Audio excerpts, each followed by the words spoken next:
¿Y si te dijera que la historia de Adán no es solo la de un hombre creado del polvo, sino el principio de un misterio que atraviesa toda la Biblia, desde Génesis hasta Apocalipsis? ¿Y si Adán fuera más que un personaje histórico, un símbolo, un espejo, una advertencia y una promesa? Hoy vamos a sumergirnos en el origen de la humanidad, pero también en el corazón del plan de Dios. Quédate hasta el final, porque entender a Adán puede cambiar completamente cómo lees toda la Biblia, y cómo entiendes tu propia vida. El relato comienza en Génesis capítulo 2, donde Dios forma al hombre del polvo de la tierra y sopla en su nariz aliento de vida. Aquí no se dice solo que Dios creó al hombre, sino que formó al hombre, como un alfarero modelando una vasija. El término hebreo usado es yachar, que implica intención, diseño, cuidado. Y no cualquier sustancia, fue usada el polvo de la tierra. Esto ya nos da una pista. Adán no fue hecho de oro, ni de fuego, ni de rayos celestiales, sino de polvo, lo más humilde, lo más frágil, y sin embargo, fue animado por el aliento mismo de Dios. En otras palabras, la humanidad es, desde su origen, un contraste vivo. Frágil pero llena de gloria, temporal pero con destino eterno. ¿Y su nombre? Adán, en hebreo proviene de Adama, que significa tierra. Su nombre literalmente significa el de la tierra. Desde el inicio, la Biblia nos está mostrando que Adán representa algo más que a sí mismo. Representa a toda la humanidad. Génesis capítulo 1, versículos 26 y 27 nos dice que Dios creó al hombre a su imagen y semejanza. Esta es una de las afirmaciones más profundas de toda la Biblia. ¿Qué significa ser imagen de Dios? No se trata de un parecido físico, sino espiritual y moral. Adán fue creado para reflejar el carácter, el gobierno y la creatividad de Dios. Fue puesto en el huerto del Edén para trabajar, gobernar, cuidar y vivir en comunión con su Creador. En Adán vemos el ideal original de Dios para el ser humano. No esclavos, no marionetas, sino colaboradores conscientes de la voluntad divina. Pero con esa dignidad también vino la libertad y el riesgo. Dios puso en el huerto el árbol del conocimiento del bien y del mal, y con ello, una opción. Porque sin elección, no hay amor verdadero.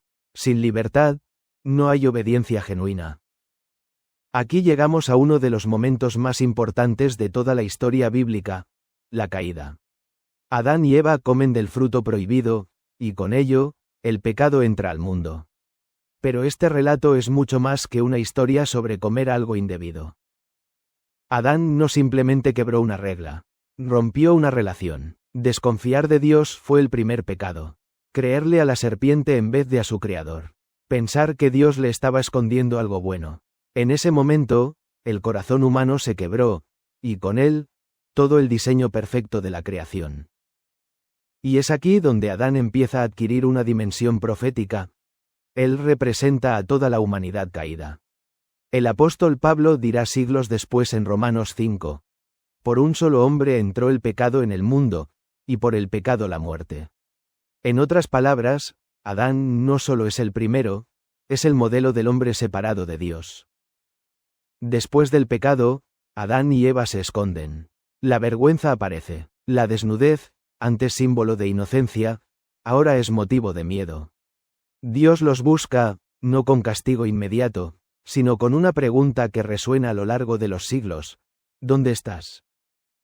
Es una pregunta dirigida a Adán, pero también a ti, a mí, a todos. ¿Dónde estamos en nuestra relación con Dios? Las consecuencias son severas. Expulsión del Edén, dolor, sudor, muerte. Pero incluso en medio de eso, hay una semilla de esperanza. Dios promete que de la descendencia de la mujer nacerá uno que herirá a la serpiente en la cabeza. Este es el primer anuncio del Evangelio. Y todo empezó con Adán. Después de la caída, podríamos pensar que todo estaba perdido. Pero si miramos con atención, veremos que incluso en medio del juicio, Dios sembró una esperanza. En Génesis capítulo 3 versículo 15, cuando Dios se dirige a la serpiente, declara algo que marcará el destino de toda la humanidad. Y pondré enemistad entre ti y la mujer, y entre tu simiente y la simiente suya. Ésta te herirá en la cabeza, y tú le herirás en el calcañar. Este versículo, conocido como el protoevangelio, es el primer anuncio de la victoria final sobre el mal. Y aquí es donde Adán comienza a tomar un papel aún más grande. Porque si por medio de él el pecado entró al mundo, sería por medio de su descendencia que vendría la redención. A lo largo de la Biblia, esta promesa se va desarrollando. De Adán a Set, de Set a Noé, de Noé a Abraham, y así sucesivamente hasta llegar a Cristo. Cada generación carga con la sombra de Adán, pero también con la esperanza de restauración. El apóstol Pablo lo explica claramente en Corintios capítulo 15 versículo 22, porque así como en Adán todos mueren, también en Cristo todos serán vivificados. Aquí vemos un paralelismo profundo. Adán como el primer hombre que trajo muerte, y Cristo como el segundo Adán que trae vida. Este concepto de el segundo Adán no es poético ni casual. Es teológico y profético. Pablo lo vuelve a reforzar en Romanos, capítulo 5, versículos 18 y 19. Así que, como por la transgresión de uno vino la condenación a todos los hombres, de la misma manera por la justicia de uno vino a todos los hombres la justificación de vida. Y agrega, porque así como por la desobediencia de un hombre los muchos fueron constituidos pecadores, así también por la obediencia de uno, los muchos serán constituidos justos. Adán y Cristo están conectados. Uno introdujo la caída, el otro, la restauración. Uno rompió la comunión con Dios, el otro la reconstruyó con su sangre. Uno fue hecho del polvo y recibió aliento, el otro vino del cielo y entregó su aliento para darnos vida eterna. Pero volvamos a Adán un momento. Después de ser expulsado del Edén, su historia parece desvanecerse. Apenas unas líneas mencionan su longevidad y sus hijos, como Caín, Abel y Set. Sin embargo, hay un detalle fascinante en el capítulo 5 del Génesis que dice: y vivió Adán 130 años, y engendró un hijo a su semejanza, conforme a su imagen, y llamó su nombre Set. ¿Notaste algo? Mientras que Adán fue hecho a imagen de Dios, ahora él engendra un hijo a su propia imagen. Es como si el reflejo se hubiera distorsionado. El pecado no solo afectó a Adán, sino a toda su descendencia. Y con ello, el problema de la humanidad dejó de ser solo individual y se volvió universal.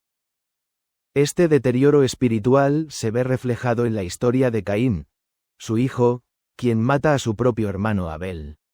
El pecado, que comenzó con una simple desobediencia, ahora se transforma en violencia, en odio, en sangre derramada. El eco del Edén resuena con dolor en cada generación posterior. Y sin embargo, en medio del dolor, Dios sigue trazando su plan. Set nace como una señal de que la línea de la promesa continúa. Más adelante, de su descendencia nacerá Enoc, quien caminó con Dios. Y mucho más adelante, Noé, quien halló gracia ante los ojos del Señor. Todos ellos son frutos de una línea que, a pesar del pecado de Adán, sigue viva por la misericordia divina. Pero aquí surge una pregunta profunda. ¿Por qué Dios permitió la caída? ¿No podía haberla evitado? La respuesta no es sencilla, pero es clave para entender el plan de redención. Dios no creó autómatas, creó seres con capacidad de amar, elegir y responder. Y eso implica riesgo, pero también implica posibilidad de redención verdadera. Porque solo quien puede caer, puede levantarse con significado. Solo quien puede elegir el mal, puede libremente elegir el bien y entregarse por amor. Adán representa esa libertad, ese fracaso, y esa necesidad desesperada de un redentor. Y ese redentor no solo viene a reparar el daño, sino a inaugurar una nueva creación. En Corintios 2 capítulo 5 versículo 17, Pablo escribe: de modo que si alguno está en Cristo, nueva criatura es. Las cosas viejas pasaron, he aquí todas son hechas nuevas. Cristo no vino simplemente a perdonar, vino a recrear. Así como en el principio Dios sopló aliento de vida en Adán, ahora, por medio del Espíritu Santo, sopla vida eterna en todo aquel que cree.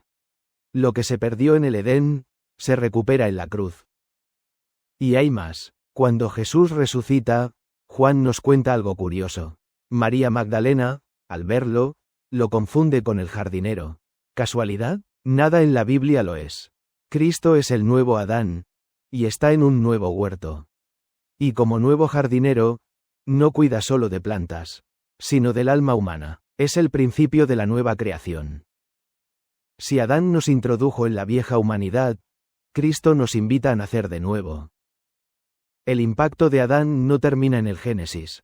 Su historia es la semilla del plan completo de salvación. Entenderlo nos permite ver cómo Dios no improvisa. Desde el principio, tenía un plan. Y aunque el ser humano falló, Dios nunca dejó de amar, nunca dejó de buscar, nunca dejó de redimir. Pero aún hay más por descubrir. En la última parte exploraremos cómo el simbolismo de Adán se conecta con nuestras luchas diarias, cómo su historia se refleja en nuestra vida hoy, y cómo podemos vivir como parte de la nueva humanidad que Cristo vino a crear. Si creías que Adán era solo un personaje del pasado, espera a ver cómo su historia vive en ti. Muchos ven a Adán como una figura lejana, casi mítica. Pero si lo miramos con detenimiento, veremos que Adán está presente en cada uno de nosotros. Su historia no es solo la de un hombre que cayó, sino la de toda la humanidad, y la tuya también. Cada vez que elegimos nuestro camino en vez del de Dios, repetimos el error de Adán. Cada vez que dudamos de la bondad divina, cada vez que dejamos que la vergüenza nos esconda de nuestro Creador, cada vez que culpamos a otros para evitar asumir nuestras decisiones, estamos reviviendo el Edén. Pero también tenemos una elección. Adán no tuvo otro Adán antes de él. Nosotros sí tenemos a Cristo. El primer Adán fue puesto en un jardín de delicias, y falló. El segundo Adán fue llevado a un huerto oscuro, el de Getsemaní, y obedeció. Mientras el primero se rebeló, el segundo se rindió. Mientras el primero culpó a su esposa, el segundo se entregó por su esposa, la Iglesia. Mientras el primero se escondió, el segundo se expuso al castigo. Uno trajo muerte, el otro, vida eterna. ¿Notas la diferencia? Cristo no solo vino a morir por nosotros, sino a vivir por nosotros lo que Adán no pudo vivir. Él cumplió el diseño original. Vivió la vida perfecta. No solo pagó la deuda, restauró el modelo. Y ahora, tú y yo somos invitados a formar parte de esa nueva humanidad. Una humanidad que ya no vive bajo la condena del pecado, sino bajo la gracia. Una humanidad que ya no tiene que esconderse de Dios, sino que puede caminar con Él, como lo hacía Adán antes de caer. El libro de Romanos dice: ya no hay condenación para los que están en Cristo Jesús. ¿Sabes lo que eso significa?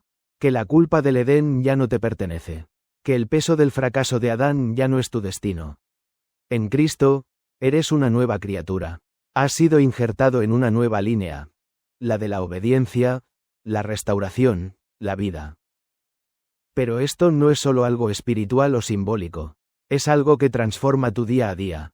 Saber que en Cristo eres parte de una nueva humanidad cambia cómo enfrentas el dolor, el fracaso, la tentación. Ya no eres un esclavo de tu naturaleza caída. Ya no estás destinado a repetir los errores del pasado. Ahora tienes el Espíritu Santo dentro de ti. Y ese mismo aliento que dio vida a Adán, ahora te sostiene. Ya no vives por tus fuerzas, sino por la gracia de Dios. Adán fue expulsado del jardín. Pero Apocalipsis nos muestra que la historia no termina ahí. En el último capítulo de la Biblia aparece de nuevo un árbol de la vida, esta vez en medio de la ciudad celestial. El río de Dios fluye, y el acceso a ese árbol ha sido restaurado. La historia comenzó en un jardín, y termina en uno glorificado. El plan de Dios siempre fue llevarnos de vuelta a ese lugar de comunión, pero ahora para siempre. Y tú estás invitado a esa historia. No eres solo un espectador. Eres parte del plan eterno de redención. Lo que comenzó con Adán, fue redimido en Cristo, y continúa contigo. Cada decisión que tomas, cada acto de fe, cada paso de obediencia, Es una forma de vivir como parte de la nueva humanidad. Una humanidad que no se define por la caída, sino por la resurrección. Una humanidad que ya no es moldeada por el polvo, sino por el Espíritu. Ahora entiendes por qué Adán es tan importante. No es solo el primer hombre. Es el reflejo de lo que somos sin Dios, y la señal de cuánto necesitamos a Cristo. Entender a Adán es entender nuestra necesidad. Entender a Cristo es entender nuestra salvación. Y aquí está lo más hermoso. Así como Dios formó a Adán con sus manos, ahora te está formando a ti. No de polvo, sino de gracia, de fe, de propósito eterno. Así que la próxima vez que escuches su nombre, no lo veas solo como el que falló, sino como el que nos mostró por qué necesitamos al Salvador. Porque solo al entender la caída, podemos apreciar la redención. Gracias por quedarte hasta el final. Si este mensaje te ha hablado al corazón, recuerda, la historia de la Biblia no es solo sobre ellos, es sobre ti. Y tu historia puede cambiar cuando decides caminar con Cristo, el segundo Adán, el restaurador de todo lo que se perdió. Nos vemos en el próximo vídeo.